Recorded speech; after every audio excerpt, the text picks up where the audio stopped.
Dr. Hackie Reitman. Welcome to another episode of Exploring Different Brains. Today, we're very lucky to have self-advocate and neurodiverse communications specialist Tim Goldstein with us.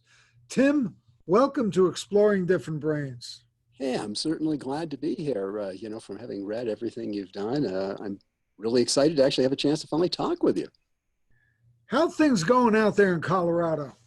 Well, Colorado specifically, we're doing, compared to, I think, overall in the country, we're doing fairly well right now.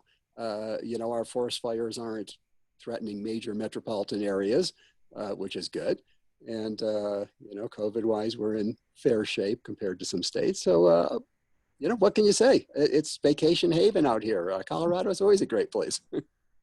Now, explain to our audience, because this is a new term to me, all right? A neurodiverse communications specialist.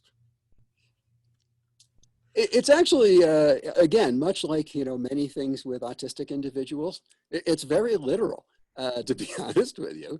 So obviously neurodiverse, meaning we're talking about people that think all different kinds of ways. And communication, obviously, that's pretty straightforward. And specialist, meaning what I help is people who think in different ways to understand and communicate with each other effectively. And you've trademarked the term cloud neurodiversity. Can you expound upon that? Yeah. There's the concept of neurodiversity, of course, that Judy Singer in Australia came up with. And, she had mentioned it.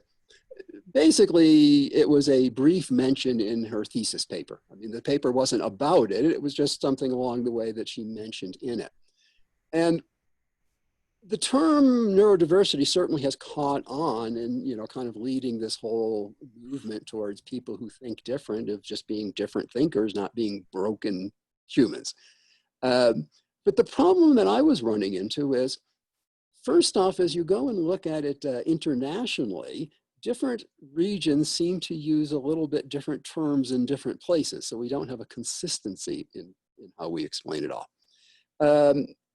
The other problem is of course, Judy was writing this for a thesis paper. It was written in an academic terminology, which is sometimes difficult for general populace to approach when it's a very academic thesis.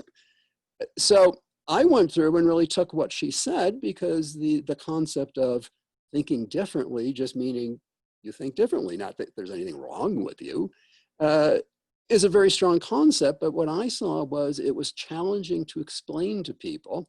Different people would call the same things different words. And a lot of the words were somewhat challenging to approach and understand unless you were in the field. So I went and created essentially what I would say is the marketing version of Judy's concept of neurodiversity. And that's what I, trademarked under the NeuroCloud concept of making it a very simple, very easy way to explain neurodiversity that anybody should be able to walk away and say, oh, I get the idea. Maybe not the details, it's not a PhD course. The idea is just to open their mind that there's more out there than maybe they were thinking about. And that's it. It's just really a very simplified, easy to convey way that I can convey in graphics with pictorials so people can pick up on it easier. What a novel idea it is to keep things simple, That is one of the things, of course, I'm sure you're aware, of course, a lot of the listeners probably are aware that as an autistic individual, and I fall under what would have been called Asperger's back, before we had ASD,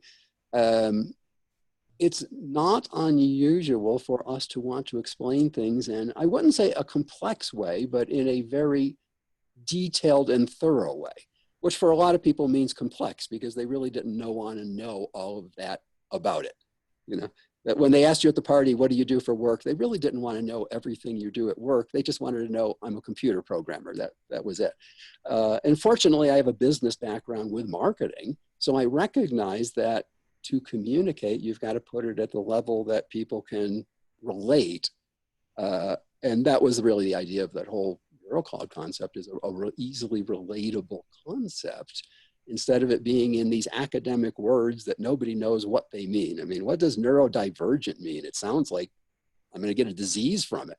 So I replaced it with neurodistinct, because everybody wants to be distinct. And guess what? You can say neurodistinct and everybody gets that right away. Oh, they think different, distinctly different than everybody else. Wow, I get that. But neurodivergent, ooh, do I need a mask? Is it dangerous? You might get cooties from it. We don't know. Exactly.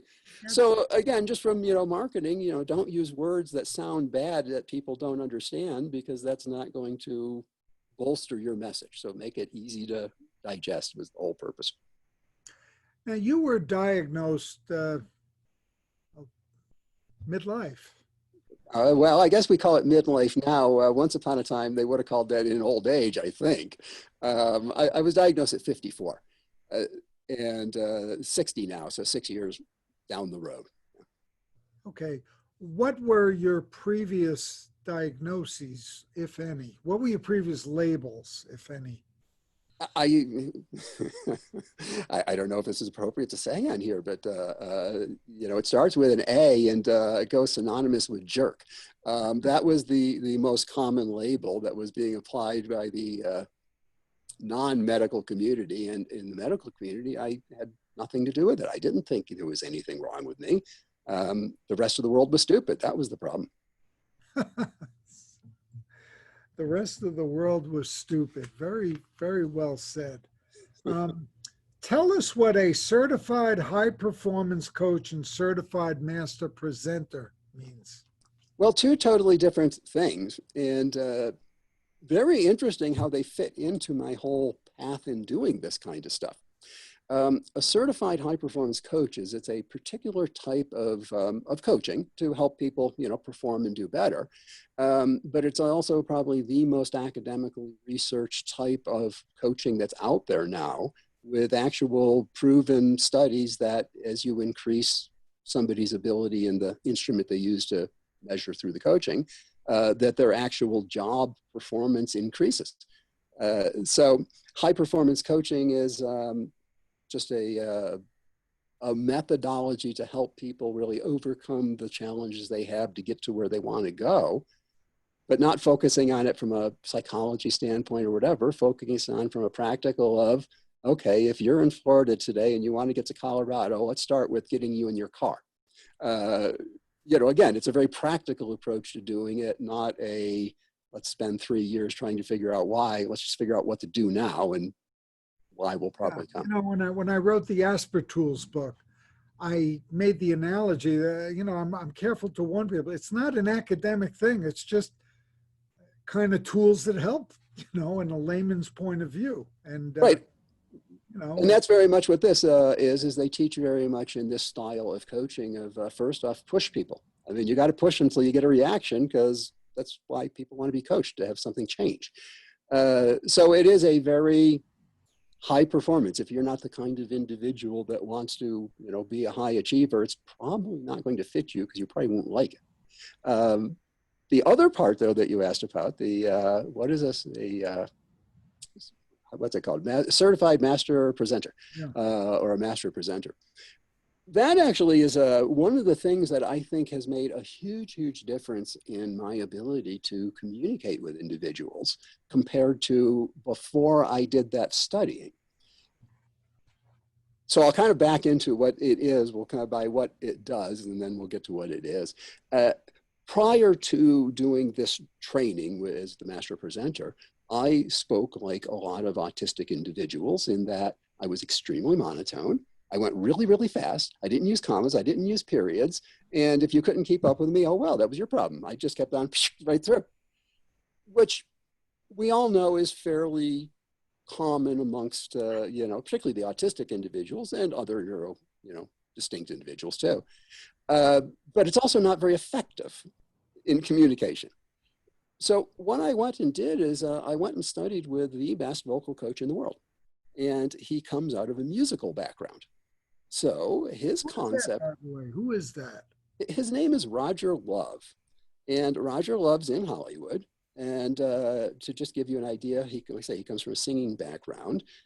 Some of his current rank of artists are Selena Gomez and Maroon 5 and Eminem. Michael Jackson used to be one of his students. And going back to more you're in my, errors, Earth, Wind and Fire, Journey, Chicago, Beach Boys. I mean, he's taught them all. He's toured with them.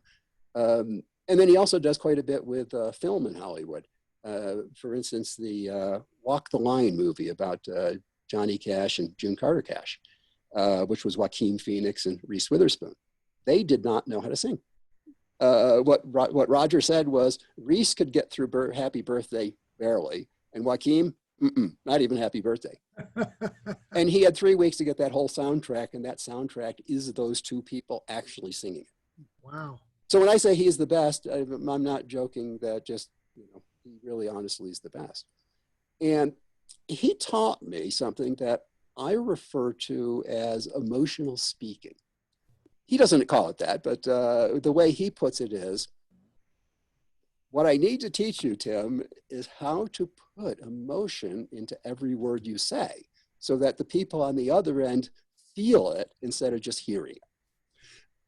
And as an autistic individual, that is a little bit challenging because I don't know what that right thing is.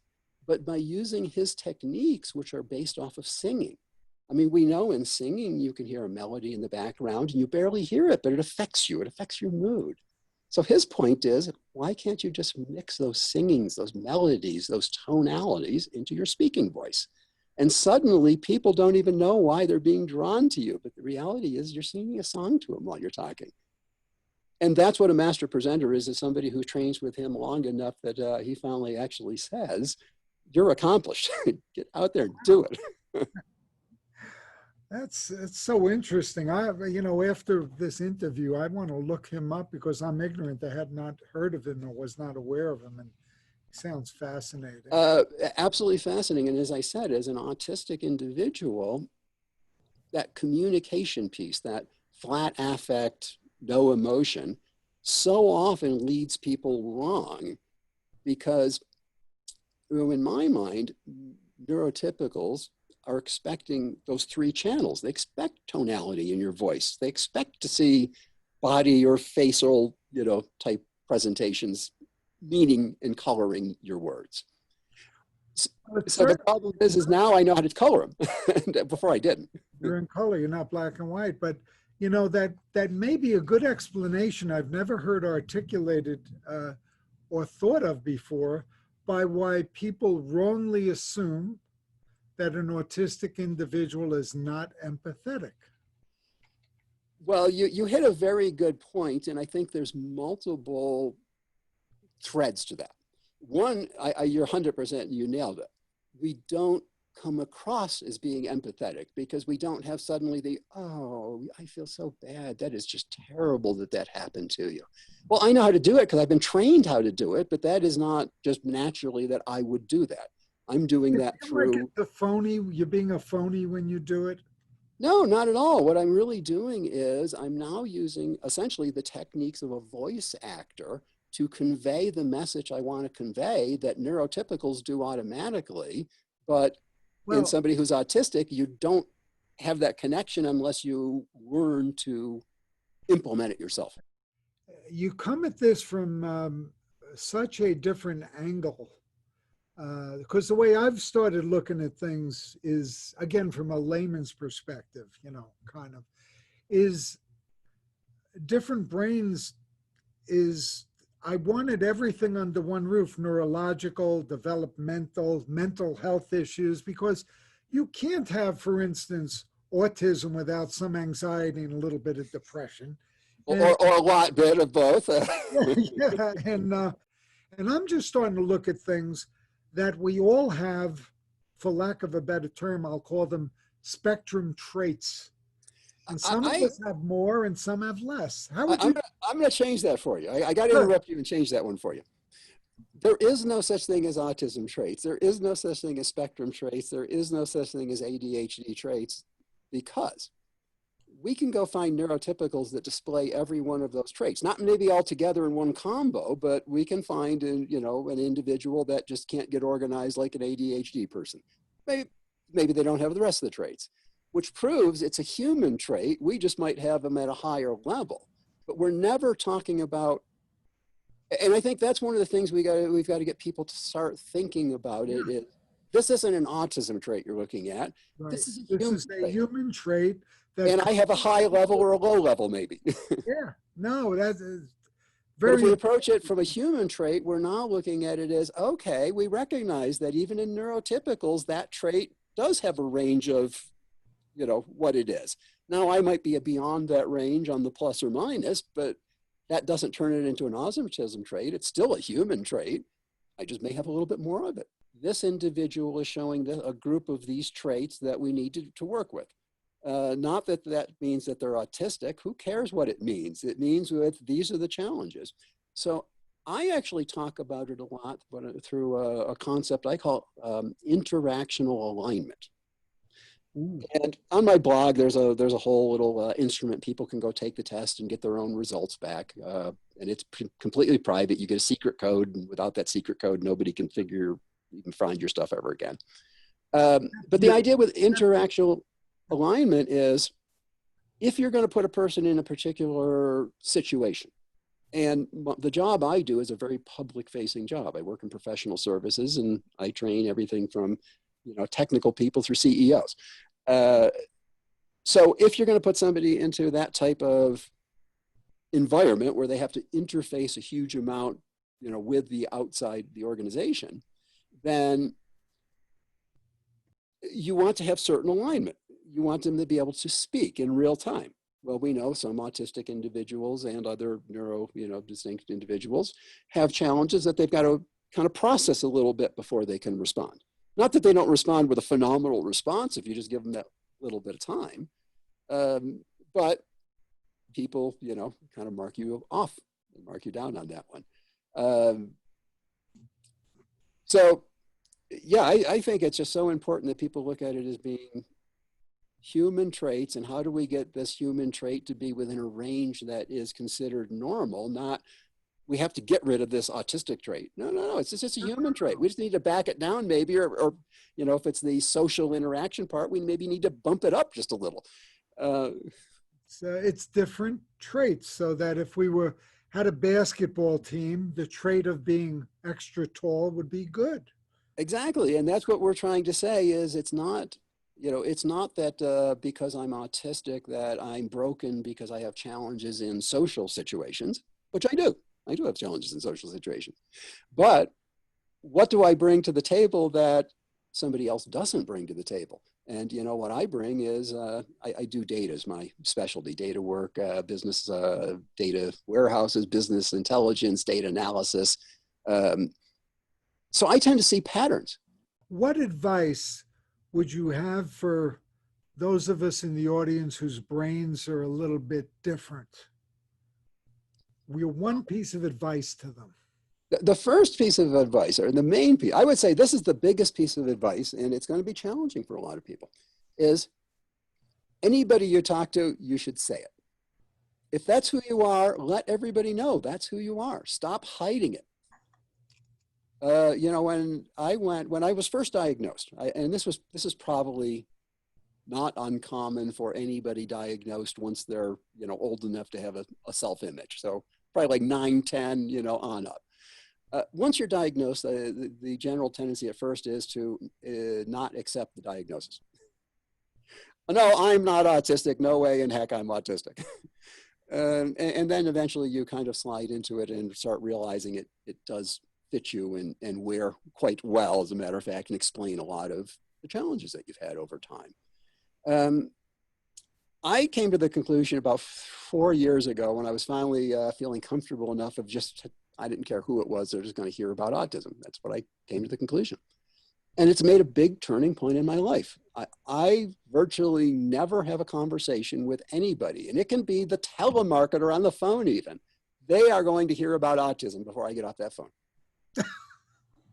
They deserve it, don't Well, they? not only do they deserve it, but what's happened is when you say things, you bring up something autistic. So maybe I'm in a meeting that I've never been in. I'm going to speak and I'm going to say, hey, by the way, I'm autistic. So if I keep carrying on, just like interrupt me, I'll be fine. So, I'm dropping the hint of letting them know, okay, this is, I may just like go on too long and I'm fine if you interrupt me. And here's why I'm that way.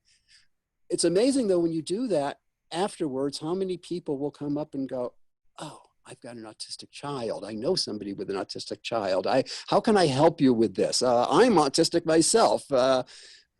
So that's why I say you gotta say it. I mean, I guess it's a lot like being LGBT back in, the 60s. Yeah. It wasn't safe to say it, but until people got to the point where they could start saying it, it couldn't become normalized. And that's almost where we are here. Nobody wants to stand up and in a conversation that's about, I'll give you an idea. This is how crazy it gets. I'm buying a whole bunch of crazy microbiology supplies because I decided I was going to learn synthetic biology because I think it's going to be a great career for autistic individuals down the road. So yeah, I've been growing, human kidney cells and, making bacteria glow and doing all these, microbiology type stuff at home. You can learn microbiology by yourself at any age. So at any rate, I'm dealing with this gentleman who's an hour and a half away, and he managed to pick up a lab that they were cleaning out. So there's a lot of great deals and some pieces I'd love to have. Well, guess what? He got to hear about autism. And do you know what his answer back in the email was? Can you tell me some more about this? This is really interesting. I've never had anybody say, I don't want to hear about that autism crap. So my experience has been, as long as you're comfortable with being identified that way, the amount of people and support you get by opening your mouth and saying that, you're autistic and work in that realm, the more help you get. The ones who don't open their mouth are the ones who are now going to get judged as being neurotypicals, and then they're going to be considered defective neurotypicals because nobody stood up and said, no, that's not me. This is who I am.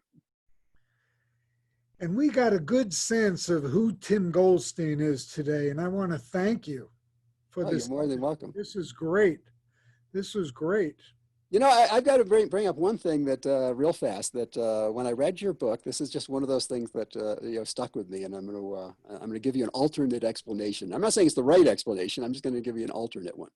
And you had mentioned that your daughter at times would take a while to respond sometimes, and that because kind of her brain would process slow is kind of the way you would phrase it. My alternate is no. The problem is as autistic individuals, we build our world from details and from the minor facts. We build up to a generalization versus most people start as a generalization and they work down to as deep as they need to get and then they stop. So I actually say when you run into a lot of autistic individuals and ask them a question and it takes them 20, 30 seconds to come back with a good response, they're trying to figure out all those details and how to put them in a way you might understand without making you feel like an idiot. That's what's taking so long, is trying to condense all that knowledge down to a way I can deliver it. Not that my brain isn't going fast. It's probably going 3 times as fast as anybody else. I'm just trying to process way more data to get down to, okay, I'm not going to tell you everything about business intelligence. I'm going to tell you this is the value it might have for what you're doing. What is the single biggest piece of advice you would give an employer about the neurodistinct individual? The single biggest thing that I would tell an employer when they're dealing with a neurodistinct individual, and truthfully, this would be any individual, is don't deny the reality. I mean, what they experience is what they experience. And even if it's different than you, it's still their experience. So just say, I can see that, but maybe this is a better way. Because when you deny my reality, you push my hot button. Tim Goldstein, it's been such a pleasure. Thank you so much for being with us today. Thank you. Well, thank you for having me and, helping me get the message out, because you're doing a great job in getting the message that people are different, and that's normal.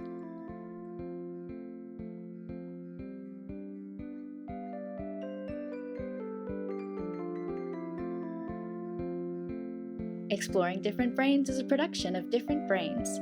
Visit us at differentbrains.org.